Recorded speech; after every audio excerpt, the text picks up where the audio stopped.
Hi friends, welcome back to Ranju beauty ವ್ಲಾಗ್ಸ್ಗೆ. ನೀವೆಲ್ಲರೂ ಹೇಗಿದ್ದೀರಾ? ನೀವೆಲ್ಲರೂ ಚೆನ್ನಾಗಿದ್ದೀರಾ ಅಂತ ಅನ್ಕೊತ ಬನ್ನಿ ಇವತ್ತಿನ ವಿಡಿಯೋನ ಸ್ಟಾರ್ಟ್ ಮಾಡೋಣ. ಹಾಗೆಯೇ ಇವತ್ತು ಸ್ಯಾಟರ್ಡೆ, ಟೈಮ್ ಬಂದು 10 ಗಂಟೆ ಆಗಿದೆ. ಇವತ್ತು ಬೆಳಗ್ಗೆ 10 ಗಂಟೆಯಿಂದ ಮಧ್ಯಾಹ್ನದವರೆಗೂ ನನ್ನ ರುಟೀನ್ ಹೇಗಿರುತ್ತೆ ಅಂತ ನಿಮ್ಮ ಜೊತೆ ಶೇರ್ ಮಾಡ್ಕೊತಾ ಇದ್ದೀನಿ. ಖಂಡಿತವಾಗಿ ನಿಮಗೆ ಇಷ್ಟ ಆಗುತ್ತೆ ಅಂತ ಅಂದ್ಕೊಂಡಿದ್ದೀನಿ.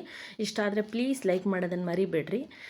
ಲೈಕ್ ಮಾಡಿ, ಶೇರ್ ಮಾಡಿ, ಕಮೆಂಟ್ಸ್ ಮಾಡಿ, ಹಾಗೆ ಸಬ್ಸ್ಕ್ರೈಬ್ ಮಾಡ್ಕೊಳ್ಳೋದನ್ನು ಮಾತ್ರ ಮರಿಬೇಡಿ ಫ್ರೆಂಡ್ಸ್. ಸಬ್ಸ್ಕ್ರೈಬ್ ಮಾಡ್ಕೊಂಡು ನೋಡ್ಕೊಳ್ಳೋದ್ರಿಂದ ನನಗಿನ್ನೂ ಹೆಚ್ಚು ಒಳ್ಳೊಳ್ಳೆ ವೀಡಿಯೋಸ್ ಹಾಕೋಕ್ಕೆ ಮೋಟಿವೇಶನ್ ಸಿಗುತ್ತೆ, ಹಾಗೂ ನನ್ನ ವೀಡಿಯೋಯಿಂದ ನಿಮ್ಗಳಿಗೂ ಮೋಟಿವೇಶನ್ ಸಿಗುತ್ತೆ ಅಂತ ಅಂದ್ಕೊಂಡಿದ್ದೀನಿ. ಹಾಗೆಯೇ ಬನ್ನಿ, ಇವತ್ತು ಸ್ಯಾಟರ್ಡೆ, ಎವ್ರಿ ಸ್ಯಾಟರ್ಡೆ ನನಗೆ ಫುಲ್ಲು ಡೀಪ್ ಕ್ಲೀನಿಂಗ್ ಇರುತ್ತೆ ಮನೆ.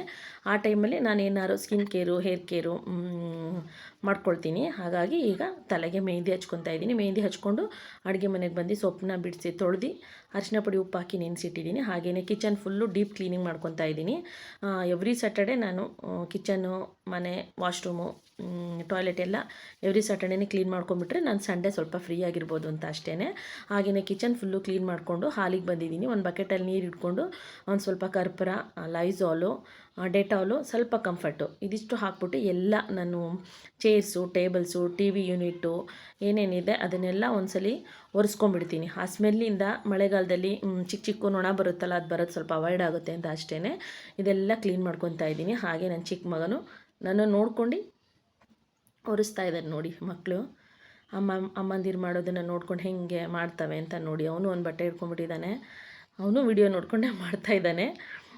ಹಾಗೆಯೇ ಎಲ್ಲ ಕ್ಲೀನ್ ಮಾಡಿದೆ ಫೈನಲಾಗಿ, ಎಲ್ಲ ನೀಟಾಯಿತು. ಇದಾಗಿದ ತಕ್ಷಣ ನೋಡಿ, ಪೂಜೆನೂ ಸಹ ಬೆಳಗ್ಗೆನೇ ಆಗೋಗ್ಬಿಟ್ಟಿರತ್ತೆ ನಮ್ಮ ಮನೇಲಿ. ಹಸ್ಬೆಂಡರು ಪಾಪುನಾರು ಮಾಡ್ಕೊಂಡು ಹೋಗ್ತಾರೆ. ಹಾಗೆಯೇ ಒಂದು ರೌಂಡ್ ಫುಲ್ಲು ಮನೆಯೆಲ್ಲ ಕ್ಲೀನ್ ಆಗಿದ ತಕ್ಷಣ ನಾನು ಕೂಡ ಫ್ರೆಶ್ ಅಪ್ ಆಗಿ ಬರ್ತೀನಿ. ಮೆಹಂದಿ ಹಚ್ಕೊಂಡಿದ್ದಲ್ಲ, ಇದಿಷ್ಟು ಆಗಸ್ಟಲ್ಲಿ ನನಗೂ ಕೂದಲು ಒಣಗಿತ್ತು. ಸ್ಪೈಡರ್ ಮ್ಯಾನ್ ನೋಡಿ, ನಮ್ಮ ಮನೆ ಚಿಕ್ಕ ಸ್ಪೈಡರ್ ಮ್ಯಾನ್ ಹೇಗೆ ಕಿಟಕಿ ಹತ್ತುತ್ತಾ ಇದೆ ಅಂತ. ಹಾಗೆ ಫ್ರೆಶ್ ಅಪ್ ಆಗಿಬಿಟ್ಟು ಅಡುಗೆ ಮನೆಗೆ ಬಂದು ಈಗ ಇಷ್ಟು ಕೆಲಸ ಆಗೋಷ್ಟೊತ್ತಿಗೆ ನನಗೆ 12:15 ಆಯಿತು, 12:45 ಆಯಿತು. ಈಗ ಬಂದು ಅಡುಗೆ ರೆಡಿ ಮಾಡ್ಕೊಳ್ಳೋಣ ಅಂತ ಸೊಪ್ಪು ನೆನೆಸಿಟ್ಟಿದ್ನಲ್ವ, ಅದನ್ನು ಕ್ಲೀನ್ ಮಾಡ್ಕೊತಾ ಇದ್ದೀನಿ. ಮತ್ತು ಅದೆಲ್ಲ ತೊಳೆದು, ಹಾಗೆಯೇ ಒಂದು ಕುಕ್ಕರಲ್ಲಿ ಒಂದು ಸ್ವಲ್ಪ ಬೇಳೆ, ಎಷ್ಟು ಬೇಕೋ ಅಷ್ಟು ಬೇಳೆನ ತೊಗೊಂಡು ತೊಳೆದು ಅರ್ಧ ಗಂಟೆ ನೆನೆಸಿಟ್ಟಿದ್ದೆ. ಆ ನೆನೆಸಿಟ್ಟಿರೋ ಬೇಳೆಗೆ ಸ್ವಲ್ಪ ಇದು ನಾನು ತೊಳೆದಿರೋಂಥ ಸೊಪ್ಪು ಹಾಕಿ, ಆಮೇಲೆ ಸ್ವಲ್ಪ ಅರಿಶಿನ ಪುಡಿ, ಸ್ವಲ್ಪ ಉಪ್ಪು ಹಾಕಿ ಅಷ್ಟೇ ಒಂದು 4-5 ವಿಷಲ್ ಹಾಕಿಸ್ಕೊಂಡ್ಬಿಟ್ರೆ ಚೆನ್ನಾಗಾಗತ್ತೆ. ಅದಕ್ಕೇನು ಟೊಮೆಟೊ, ಈರುಳ್ಳಿ ಏನೂ ಹಾಕಬಾರ್ದು. ಅಷ್ಟೇ ಬೇಯಿಸ್ಕೊಂಡು ಆದಮೇಲೆ ನಾನು ಒಂದು ಜಾರಿಗೆ ಹುಣಸೆಹಣ್ಣು, ತೆಂಗಿನಕಾಯಿ, ಜೀರಿಗೆ, ಖಾರದ ಪುಡಿ, ಧನಿಯಾ ಪುಡಿ ಇದಿಷ್ಟನ್ನು ಹಾಕ್ಕೊಂಡು ಫೈನ್ ಪೇಸ್ಟಾಗಿ ಮಾಡ್ಕೊಂಬರ್ತೀನಿ.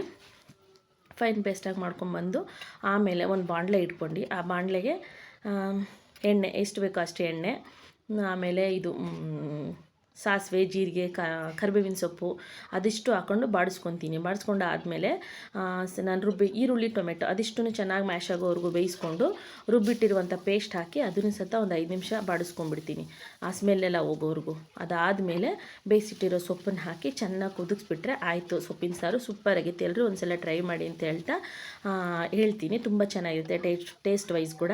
ಹಾಗೆಯೇ ಇವತ್ತಿನ ನಂದು ಬೆಳಗಿಂದ ಮಧ್ಯಾಹ್ನದವರೆಗೂ ರುಟೀನ್ ಯಾರಿಗೆಲ್ಲ ಇಷ್ಟ ಆಗಿದೆ ಅಂತ ಅಂದ್ಕೊಂಡಿದ್ದೀನಿ. ಇಷ್ಟ ಆದರೆ ಪ್ಲೀಸ್ ಲೈಕ್ ಮಾಡೋದನ್ನು ಮಾತ್ರ ಮರಿಬೇಡಿ. ಹಾಗೆಯೇ ಕಮೆಂಟ್ ಮಾಡಿ, ಹಾಗೆಯೇ ದಯವಿಟ್ಟು ಸಬ್ಸ್ಕ್ರೈಬ್ ಮಾಡ್ಕೊಳ್ಳಿ ಅಂತ ಹೇಳ್ತಾ, ನೋಡಿ ಸಾರು ಯಾವ ಕನ್ಸಿಸ್ಟೆನ್ಸಿ ಬೇಕೋ ಆ ಕನ್ಸಿಸ್ಟೆನ್ಸಿಗೆ ಮಾಡ್ಕೊಬೋದು. ನಾನಿಲ್ಲ ಅನ್ನಕ್ಕೆ ಮಾಡ್ಕೊಳ್ಳೋದ್ರಿಂದ ಸ್ವಲ್ಪ ತೆಳ್ಳಗೆ ಮಾಡ್ಕೊತಾ ಇದ್ದೀನಿ. ಹಾಗೆ ಈಗಲೇ ಉಪ್ಪು ಖಾರ ಟೆಸ್ಟ್ ಮಾಡಿಕೊಂಡು ಕುದಿಸ್ಕೊಂಬಿಟ್ರೆ ಆಯಿತು. ಮತ್ತೆ ನೆಕ್ಸ್ಟ್ ವಿಡಿಯೋದಲ್ಲಿ ಸಿಗ್ತೀನಿ. ಟೇಕ್ ಕೇರ್, ಬಾಯ್.